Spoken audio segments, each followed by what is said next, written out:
Welcome to Furoshiki tutorial.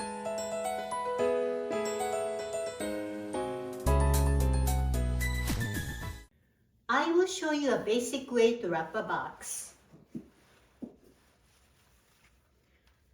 Lay down a furoshiki wrong side up, right side down, diagonally on a flat surface.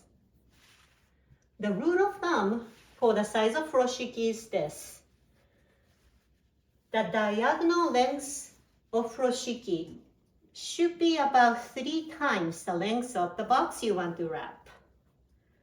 First, I'm going to bring the corner from behind, cover the box, and tuck the corner underneath the box.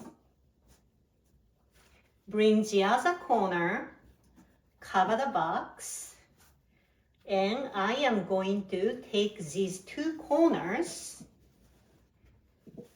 bring it to the middle, and make a square knot. So that's a basic way of wrapping a box. You can tuck in a corner if it looks flabby to make it look neater.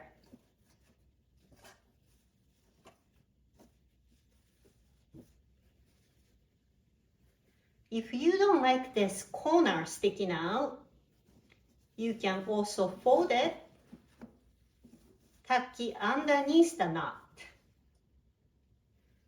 Or if I want to show this beautiful flower pattern, I can take out this corner and cover the knot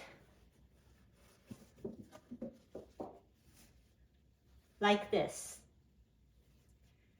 I can also tuck this corner under the knot to make it look like this.